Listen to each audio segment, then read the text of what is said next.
Hello, everybody, and welcome to Sparring Partners. Today, we have a very interesting and yet a little bit of, how can I say, unusual topic for Sparring Partners, because we are going to be talking about how we can use new technologies like blockchain and related technologies to share infrastructure, to improve the telecom infrastructure availability and use, and create new business models. And so I understand this is kind of a sort of a broad description. And if you remember a while ago, I did another podcast with Mario Didio at Helium, and that was very interesting and got a lot of interest from you, the audience. And today we move forward. We have a sort of a second phase where we talk about some of the regulatory implications of that. I am talking to Sarah Aberg, who is the Chief Legal Officer at Helium. And so today we're going to have and make sure we all know what's going on here. And so, Sarah, thank you so much for taking the time and to tell us what is this all about. Thanks, Monica. I'm really happy to be here. Okay, so why don't you tell us how you got to the point of doing this? Well, how did you end up here, and what is it you're doing at Helium? So I started my career as a white-collar litigator of all things, but then quickly started doing a lot of financial enforcement work, and particularly enforcement actions brought by the SEC and the SEC's little brother, FINRA. Because of that background, as crypto was starting to ramp up, I started becoming kind of the on-call person at my firm at the time for questions about, is this money transmission? Is this potentially triggering securities regulations? And then from there, my career pretty much became entirely focused on crypto and fintech. So from there, then I got recruited by Helium to come in-house. And so this is, so I've been here for about 2+ years, and it's been a really wonderful experience with the team, advising them on, kind of everything to do with financial and securities regulation. And then I am, on a crash course for telecom regs as well. But it's been a wonderful experience. Yeah, I'm sure it is. It's all very exciting, and we will hear more about it because what you do, it's really great. Sorry. Now, I guess that the part that it's great, but I guess it's more intensive is dealing with all the regulatory agencies, and we're going to talk about that because that's a lot of work. And so, but before we get there, can you tell us about what is, blockchain, crypto? How is that related to telecoms? Sure. Well, it's not intuitive, but I think Yes. through we've hopefully kind of blazed a trail here. So blockchain and crypto, blockchain is basically a protocol for verifying transactions. And so the idea of a common ledger is a very, very old and universal idea. Putting it onto the internet where it's publicly available and basically housed by multiple parties around the world is what blockchain does. And so blockchain relies not on a single owner and maintainer of that ledger. It is a universal, decentralized ledger that anyone can see and access, and anyone can contribute to the validation and verification of the information on the ledger. The way that happens is through the programming software code of the ledger, which again is also open source. And then the way that you get people to volunteer to make those confirmations and verifications is by rewarding them with the token of that particular blockchain. The token is a fungible token that can be traded for value on numerous exchanges. And that phenomenon, that practice has really taken off since blockchain kind of started back in the aughts. What we are doing at Helium with blockchain is using that ledger and incentivized kind of structure and ecosystem to incentivize builders and deployers to install, operate, and maintain wireless access points, IoT access points initially, and now we're really into mobile access points, but they're operating on the Wi-Fi standard. They create a wireless signal.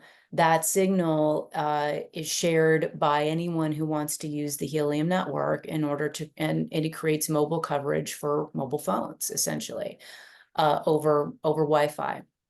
Anyone can anyone can install a hotspot, maintain it. It's connected to the Helium network, which is a blockchain protocol that operates on the Solana blockchain.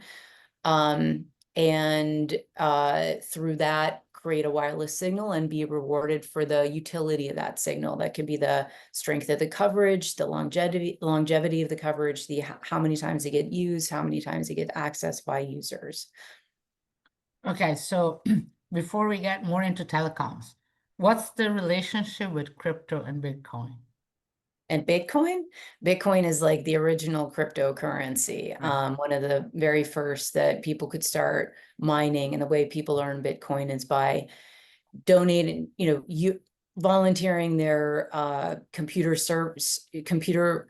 power, their GPUs, to solve complicated mathematical equations that are then used to verify the blocks in the Bitcoin blockchain. And in reward for that work, now they earn portions of a Bitcoin. Originally, they were earning entire Bitcoins, but that's what Bitcoin is. Yes, and so so we're not talking here about that's kind There are of, many, many yeah. blockchains, thousands of different cryptocurrencies, and Bitcoin is definitely the most prominent and most popular. It's also the oldest and now the most valuable. And also the one that people mostly talk about, but here we're talking about something fundamentally, I mean, the approach here is different because we are trying it's not an investment opportunity or whatever, which is Right, I something think people so. talk about. It's a share, it's really infrastructure sharing, Yeah, so optimized use of the infrastructure. yeah, so what DePIN, so sorry, I've introduced a Yeah, term, yeah. decentralized physical infrastructure network. DePIN is a sector of the entire cryptocurrency market. And at this point, DePIN is probably about a tenth of that market, or at least was projected to be in a couple of years. So today, if I remember correctly, the entire cryptocurrency market cap is around $3 trillion. Mhm. $30 trillion, sorry. And I think DePIN is projected to hit about 3 trillion, give or take, in the next 3 years. I think currently we're at 50 billion. So it is growing, and it's growing exponentially. What DePIN does is, unlike the Bitcoin blockchain, which exists solely to mine Bitcoin and reward people who are mining Bitcoin with Bitcoin, and not do much else, the Helium network is creating a physical utility that is accessible by any member of the public who wants to access it. It's a wireless network that you can use with your phone. It's not just a virtual blockchain network. It's an actual physical wireless infrastructure. But what's different between the Helium network and the AT&T network or the T-Mobile network is that the Helium network is run not by one centralized business entity. It's run by a decentralized set of thousands of individual people, groups who have installed a hotspot or have converted an existing access point to be compatible with the Helium network. And that archipelago of hotspots together, once all lit up, create a collective Helium network that anyone with who, for example, the Helium mobile phone plan, or with whom any carrier can have an offload arrangement with the Helium network, and those phones will seamlessly roam on to our network by virtue of the work a lot of our incredible engineers here are doing, including Mario. Yeah, yeah. And I want to sort of kind of clarify here, because this is what I clarified. This was my first question, the very first question when I met Mario was, but how is that different from, sharing your home access point with everybody else? That's not what we're talking about, or not primarily. That's not really the focus. It's not just sharing kind of free love kind of thing. It's a Sure. much more infrastructure based model. So it lowers the barriers to entry if you own some infrastructure, but it's not so much to share your home access point. Or in fact, it's not about that. Well, if I could unlock my Wi-Fi signal at home and anyone within range could log on, but they would have to scroll into their phone, select my Mhm. Wi-Fi and say join, right? And if I did have a password, they would have to know the password to join. What we've done is basically eliminate those middle steps so that you are automatically onto the network. And so that's on a much bigger scale. But going back to the decentralized point, it does allow me to share a resource that I have, my internet, but to not just share it, but to also earn from that sharing. So I have an incentive to share and contribute to the bigger network collective, because I, in exchange for that signal, will earn some amount of HNT, the Helium token. So through incentivizing that behavior, we've been able to grow the mobile network. Well, first we were able to grow the IoT network into hundreds of thousands of hotspots around the globe until we had the world's biggest IoT network. On the mobile side, we've been able to incentivize individuals to deploy, I think, tens of thousands of Helium mobile hotspots, but then also convert over existing access points, and even more. So I think we have a couple 100,000 mobile access points functional today. And I can get the precise numbers if I navigate to Helium World, which I haven't done it, but if I need to fill that in, I can. Well, yeah, and no, it's very impressive, and I think it's really important because we always talk about infrastructure sharing. And oftentimes we talk about infrastructure sharing at the operator level. So operators sharing stuff, I mean, infrastructure among themselves. But this is really lowering the barriers to entry in a sense that Yeah, what you it don't does is, need to have a, okay, I'm picking up like, Wingo Wireless has a huge amount of, hotspots infrastructure. We're not talking about, I don't know whether maybe they use it, but it's really going one step further when there is a lot of infrastructure out there that it's really, in a way, it's underutilized or not right. utilized in an optimized way. That's right. And I think Helium is, and presents the ability to unite those separate in networks into one cohesive network that people can go on from point to point to point rather than dropping off, getting on, dropping off, getting on. And again, that's a huge credit to our engineers here and the work that they've done. In terms of decreasing access to infrastructure, or sorry, eliminating barriers to infrastructure. One, a decentralized model as opposed to a centralized model puts the decisions about growth, about economic value and cost into the hands of the people who are actually going to be using that network, and not into the hands of a centralized operator who is deploying that network for a profit. Now, interestingly, all the individuals here are helping to grow the network, and they are hoping to earn from those efforts, but earn as owners or part owners of that network, not as an investment, not as a speculative activity, but as any owner of a service or an infrastructure would want to get compensated for the work that they've done to build that infrastructure.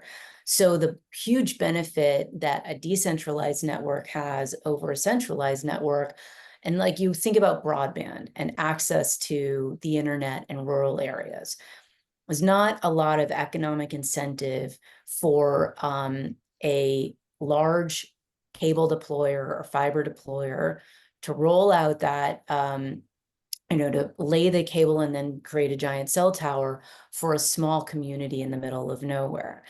If you can get the internet backhaul there, you don't need a giant tower. You don't need big, that kind of very expensive capital expenditure, you can empower the people within that community to create mini cell towers through the hotspots, and create a cohesive network for themselves and their neighbors in their community with minimal, far less expenses, and you are putting it into the hands of the people there, and they are not kind of subject to the whims and winds of fortune of a third party that could be thousands of miles away from them, and the decision makers are not going to be swayed by a small community. And so I think that empowerment towards innovation, towards self-sufficiency is a really attractive component of the DePIN model. Yeah, and it's very interesting because if you look at, like a rural community where you may even have it say wireless ISP, and I guess whether it's Wi-Fi or some other technology, in a way, it doesn't really matter. Clearly, they want to make a profit, so it's not like a charity. Although you could have somebody that is non-profit, doesn't matter really. But even if you're a non-profit, you still have to make, you have to make some revenue for the costs. You have to pay So for what you're doing. you Yeah, still, exactly. you still want to do so basically you could say, well, I'm going to cover this area, and you can basically sell access to your infrastructure to multiple providers. Mm-hmm. So that because it's an issue that the business case for rural communities is hard, but it's also hard because you cannot market. So you have a cost of infrastructure and the revenue opportunity. So Right. in this case, you have one player for the infrastructure that it shares access with different providers that can reach the users. Mm-hmm. So it works on both ends, on the cost side That's a and on the great revenue. point. Yeah, that's a great point, Monica, because you're right. It opens up multiple markets on both sides. Because once you have a network there, then you have the ability to use it and deploy it in multiple use cases. And so there's a whole new market that didn't exist, but that market is not going to inure to the benefit, again, of a central operator. That market opportunity will inure to the people who own that network in that spot, which are Yes. the individuals deploying it, which is really cool. And this works not just for telecom, it can work for any kind of public information that individuals can contribute to. So there's DePIN projects that are doing kind of community mapping. And you can imagine if there are areas that, the Google didn't decide to send a car over there and map that area, but I still live there and I want to know kind of what the status of the roads are. I am now incentivized through a DePIN project called Hive Mapper to have a device in my vehicle that will map as I drive through the area. And that is, now a benefit to me and my community, where I didn't have that information available before for, GPS purposes, for navigation. Now it's there. I've helped them. I've earned something in exchange for that. But I love the fact that it empowers people to help themselves.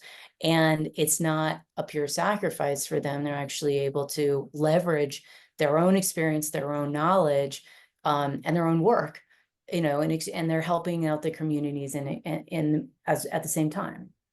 Yeah, because we have the technology to do a lot of this stuff, but we do not have it's actually the sort of the business and operational model, so to say. Right. So The the business. money, it's Right. how do you create the right incentives So the it's that it's easy to use, that you doesn't, you don't have to spend hours to do something. It just works easily. Well, so that's the beauty of the blockchain network, right? So what the network enables is that incentivization. And so it's hard to see how you can kind of attract people to the project and making those contributions of their resources, their time, their energy without some kind of compensation. And so that's where the blockchain comes in. Instead of having to, pay people out through a central treasury or bank account that's controlled by one entity or one party. What the blockchain does is allow the project to write smart contracts to reward people based on their achievement of whatever factors, thresholds, milestones the community as a whole has deemed sufficient for rewards. And again, those rules, those smart contracts are open source and publicly available. They're usually voted on by members of the community, the network community, the blockchain community, through their token holding. So they're widely known. And then based on the performance of your device, your contribution, you'll be rewarded straight from the blockchain based on those smart contracts. So you're not relying on me to send you a check for 4 cents. You're relying on a software program to run as it's intended to run. You can go in and individually audit that code anytime.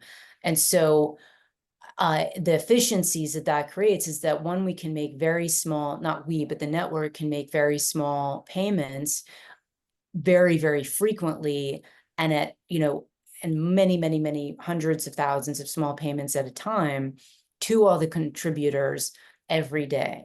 That would be impossible to do through a bank account, through basic currency. You would have to, it's just not economically feasible. Wire fees would eat up all of those micropayments. Mhm.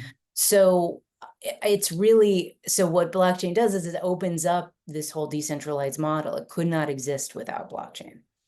Yeah, absolutely. And you need to reduce the transaction cost and complexity in order to have it Right, sustainable.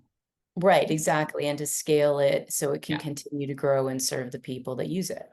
Yeah, which I think it's like it is, in pretty much every domain you can think of. This is becoming an issue because we have more of the ability to do things on our own. So, for instance, solar panels where you do contribute. So, in the utilities where you do not, I guess it's kind of similar in the sense that you are a user of energy, but also a producer, Right, and you have both roles at the same time. right. So, is that? On the solar side and renewable energy side, it's really interesting, right? Because in the United States, we're facing an energy crisis where we're going to be using way more energy than we have, and we need more capacity and more energy. Right now, there, of course, are programs where if I install solar, I can sell it back to the grid, or I get a credit off of my electric bill in certain areas. What we were talking about before about opening up markets, though, with this technology and this decentralized model, now I have as a seller of that energy, I can actually access a much bigger market than just my local energy company.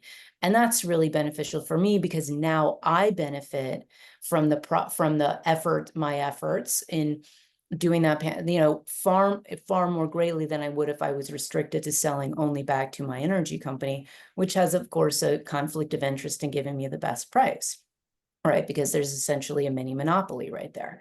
So the freedoms that it gives to individuals are really unparalleled to what we have, what our conventional model was, kind of today. So again, I can't talk about the benefits of it enough, and it's one of the reasons that I'm here doing what I'm trying to do. And so kind of segueing into that, a lot of what I'm working on is trying to get official recognition of the importance of DePIN and official language in the upcoming crypto market structure legislation that recognizes the benefits of DePIN and the importance of nurturing and fostering this industry so that it can keep on doing the incredible good that it is doing, and that its participants don't have to worry that they will get sued by not just the SEC, federal regulators, or state actors, but also by private plaintiffs trying to allege that they've been, engaged in illegal securities offerings, which is historically what has happened. Yeah, so okay, so here's the thing is that you have this beautiful platform is that I think it'd be incredibly helpful. And we're just seeing the very beginning now. So what you guys are doing at Helium, it's way ahead in many ways, but it's just the It's first. just the beginning. You're It's right. just the beginning. Yeah. But Horizon so is wide, vast and wide. but okay, so but what do we need regulation? Aren't you doing it already? So this is kind of Oh, my devil's advocate question for you. sure. So, I mean, a lot of your audience may not be familiar with kind of the woes of the crypto industry over the last couple of years, but in a nutshell, um, the the last 5 years, we saw a very concerted effort by the chairman of the Securities Exchange Commission, the SEC, to squash the crypto industry on the pretense that everything that happened in the crypto industry was an unregistered, illegal securities offering, and that all of the participants involved were trying to defraud would-be investors or purchases of those tokens or participating in those networks. There's been a huge amount of writing and criticism of that. It was, in my opinion, an extremely poor policy choice by the SEC and by the prior administration. And the crypto industry fought back viciously, and is now has a very important seat at the table of the current iteration of the SEC under Chairman Akins and with the current administration. And the way that is playing out in Congress is that both the House and the Senate have drafted market structure legislation that spells out how these digital assets should be treated under securities laws, commodities laws, banking laws, and other financial laws. And who has the right and the ability to enforce those laws and those interests. The difference between that and the prior administration is that the prior administration simply refused to pass any laws, and the only laws they said was that everything that crypto was doing was illegal, period, with no explanation and no guidance. Basically refusing to acknowledge the industry existed and was doing anything other than trying to scam people, which is patently not true. So there's a huge effort right now on the Hill to draft that legislation to make it comprehensive and applicable to everyone involved. And I am pushing very, very hard to have DePIN be specifically included in that legislation as a unique and important application of blockchain technology and digital assets. Right now, the problem with the legislation as drafted, as I see it, is that there are certain, in the House side, there is an exception for something they call end user distributions, but end user distributions as written does not include incentives for deploying infrastructure. On the Senate side, there's a safe harbor for something called an ancillary asset, but our tokens are not ancillary assets because, one, they were not sold pursuant to an investment contract, and two, the problem with DePIN is that you could allege, and the SEC did allege, that it's not the tokens themselves that are securities, it is the devices that power the infrastructure, the hotspots, the mapping devices, the solar panels, the information gathering units that allow you to earn crypto in exchange for the work that you're performing, that the devices themselves are an investment contract. And neither draft bill would solve for that problem. So a future DePIN project could face those exact same allegations, and they have no comfort that what they're doing, not just them, but any participant in that system has no comfort or assurance under the current draft of that legislation that they would not be accused of being involved in an illegal securities offering. And that uncertainty is just kills innovation. It kills people's desire to participate.